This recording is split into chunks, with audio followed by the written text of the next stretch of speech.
Hi friends, welcome back to my channel. और मैं हूँ भारती। और कैसे हैं आप सब? आई होप कि सब अच्छे होंगे और मैं भी बिल्कुल ठीक हूँ। और सुबह सुबह का टाइम है, अभी क्लीनिंग करनी है।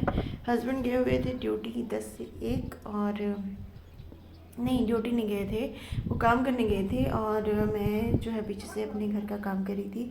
तो आज मैंने सोचा कि डेली हम घर का काम तो करते ही हैं, खाना बनाते हैं, कपड़े धोते हैं, घर की साफ़ सफाई और भी कुछ काम होते हैं, बाहर घूमना फिरना, ये सब है ना। तो लेकिन हम एक चीज़ मिस कर देते हैं, वो है अपनी सेल्फ़ केयर। तो मैंने सोचा कि आज की वीडियो मैं खुद को ही जो है खुद के ऊपर ही बनाऊंगी, तो खुद की केयर के बारे में ही, कि कैसे कैसे मैं केयर जो है, वैसे करती तो हूँ नहीं, तो कभी कभी जब कर लेती हूँ, मन करता है तो फिर मैं ऐसे करती हूँ। तो आज करना था हेयर वॉश, और इसके लिए मैंने सबसे पहले सोचा कि क्यों ना आज जो है तेल की जो मालिश है वो बालों में की जाए, सर में की जाए, क्योंकि काफ़ी टाइम से मैंने जो है मसाज वगैरह की नहीं है। तो मसाज वगैरह करने के बाद धूप में बैठ के अच्छे से, उसके बाद मैंने नहाया, काम किया, और काम करने मतलब काम करते करते 1 डेढ़ घंटा निकल गया। और उसके बाद फिर मैंने नहाई, और नहाने के बाद ना अपनी मैंने आईब्रो करनी स्टार्ट कर दी।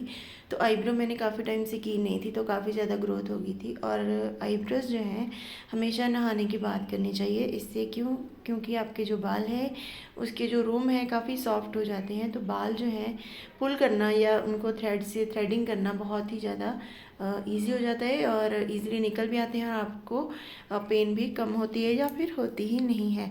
तो आईब्रोज़ मैं हमेशा अपनी खुद ही बनाती हूँ। तो जब मेरी शादी थी तब मैंने बस एक बार जो है पार्लर से करवाई थी, क्योंकि उन्होंने बोला था कि आप खुद मत करना, हम अपने हिसाब से करेंगे, तो इसीलिए आप छेड़ना मत आईब्रोज़ को। तो मैंने नहीं बनाई थी, फिर उनसे ही करवाई थी, लेकिन मुझे काफ़ी ज़्यादा पेन होती थी, तो इसीलिए मैं नहीं करवाती हूँ। मैं ट्राई भी करती हूँ कि करूँ, बाहर से एक बार करवाऊँ, फिर मैं सोचती हूँ कि क्यों 20-30 रुपये बाहर देने, तो वही मैं खुद ही आईब्रो को थोड़ा सा टाइम लग जाता है खुद से करना हो, या फिर मैं ना पहले जब करती थी तो बहुत जल्दी कर लेती थी, लेकिन अब जैसे मेरा मन ही नहीं करता आईब्रोज बनाने को, तो ज़्यादा ग्रोथ हो जाती है, वो अच्छी नहीं लगती, तो फिर मुझे मन अपना मार के बनानी पड़ती है, और टाइम बहुत ज़्यादा लग जाता है।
उसके बाद मैंने अपने फेशियल हेयर रिमूव करना शुरू किया, और मेरे पास एक मशीन है जो कि मैंने 200 के आसपास ली थी ऑनलाइन। हस्बैंड ने मुझे परचेज़ करके दी थी, क्योंकि मेरी चिन पे भी काफ़ी सारे हेयर्स आते हैं, तो वो मुझे छेड़ते रहते हैं कि तुम्हारी दाढ़ी मूंछ आती है। तो एक्चुअली मैंने क्या किया था, उसको सीज़र से काटना स्टार्ट कर दिया था। सबसे पहले तो मैं उस पर थ्रेड चला लेती थी, तो एक ही हेयर होता था, तो मोटा सा, जो कि नेचुरली आता है, शायद हार्मोन चेंज होते हैं उसकी वजह से आता है वो। अगर उसको प्लग कर दो या उसको काट दो, तो उससे क्या है कि आपकी वो जो ग्रोथ है ना, मल्टीप्लाई होने लगती है। तो बस मेरे साथ वही हुआ, तो वो आगे आगे स्प्रेड होती गई, और उसके बाद मैंने थ्रेडिंग करना स्टार्ट कर दी उस पर। और उसके बाद उस पर मैंने जो वीट वैक्स है वो यूज़ करना शुरू कर दी। तो वीट वैक्स से तो मेरा जो पूरा वहाँ का एरिया बहुत ज़्यादा ख़राब हो गया था। फिर उसके बाद मुझे किसी ने बोला कि इसको कभी भी बीट नहीं करते हैं, वैक्स नहीं करते हैं, जो फेशियल वैक्स होती है उसी से करते हैं। तो फिर मैंने पूछा कि कौन सी वैक्स, कहते कि घर पे मत करो, आप पार्लर से करवाओ, ये वो, क्योंकि वो सैलून वाले ही थे। तो मैंने सोचा कि मैं क्यों जो है सैलून में पैसे खर्च करूँ जब मुझे ये सब आता है। तो फिर हमने एक मशीन ऑर्डर करी ऑनलाइन। तो पहले हमने जो है कम रेट वाली यूज़ करके देखनी थी कि इसके रिज़ल्ट कैसे हैं। तो सबसे पहले तो हमें लगा कि पैसे वेस्ट हुए हैं, क्योंकि दूसरे तीसरे दिन ही अगर इसको यूज़ करना हो तो लगता था कि अभी ख़राब हो गई है या कैसे। बट बाद में पता चला कि इसकी जो बैटरी एवरेडी की यूज़ कर रही थी मैं, वो बिल्कुल बेकार थी। उसके बाद मैंने ड्यूल बैटरी यूज़ करना शुरू कर दिया, तो उससे 1 डेढ़ महीना आराम से निकल जाता है। और देखिए मेरा फेस जो है पहले से कितना साफ़ हो गया है, तो रंग काफ़ी यहाँ पे आके निखर गया है। तो पूरे फेशियल हेयर जो है रिमूव हो चुके हैं।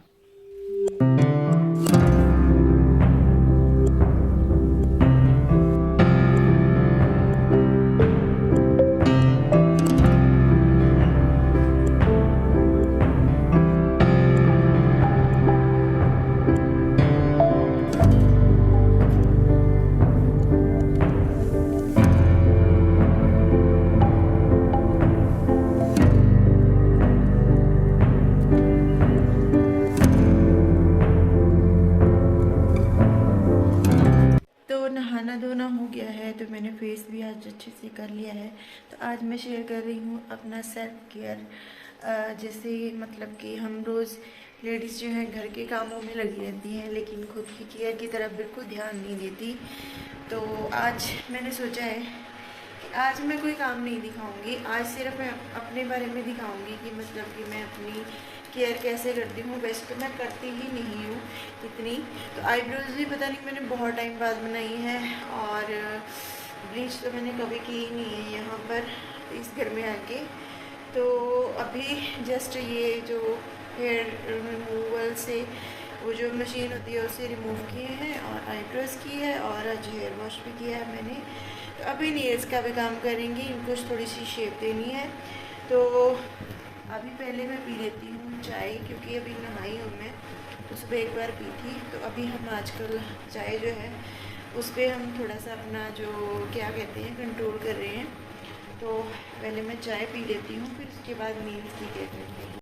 तो अभी मैंने निकाल ली अपनी मैनिक्योर पेडिक्योर किट। ये बहुत ही काम की चीज़ है, तो अगर आपके पास नहीं है तो ये भी ज़रूर होनी चाहिए। तो आपको पार्लर जाने की ज़रूरत नहीं है।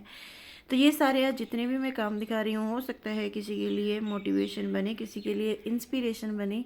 क्योंकि हम लेडीज़ जो होती हैं घर में बचत की तरफ बहुत ज़्यादा ध्यान देती हैं, लेकिन कुछ कुछ लेडीज़ होती हैं जिनको ये लगता है कि जो पार्लर वाला जो काम होता है बहुत ही ज़्यादा टफ़ होता है। लेकिन अगर आप थोड़ा सा इस पे ध्यान दो ना, तो बहुत ईजी होता है आपको।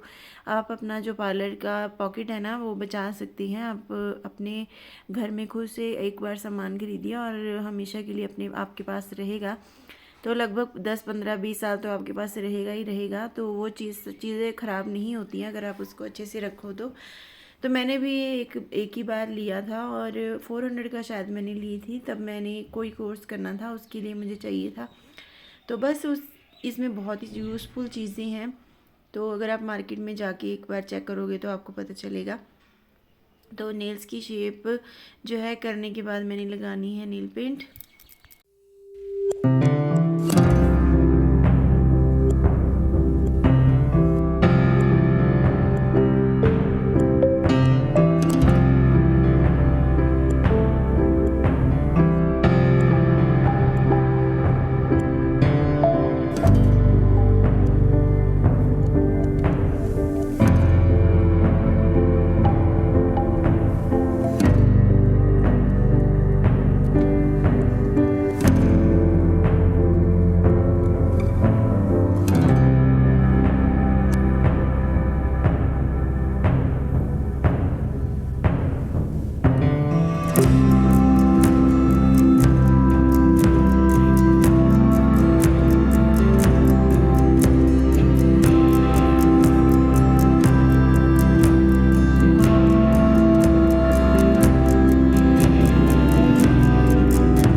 चलिए वीडियो को करते हैं एंड और लगाते हैं नेल पेंट। और वीडियो अगर अच्छी लगे, थोड़ी सी आपको इंस्पिरेशन मिले या थोड़ा सा अच्छा लगा तो वीडियो को लाइक ज़रूर करना।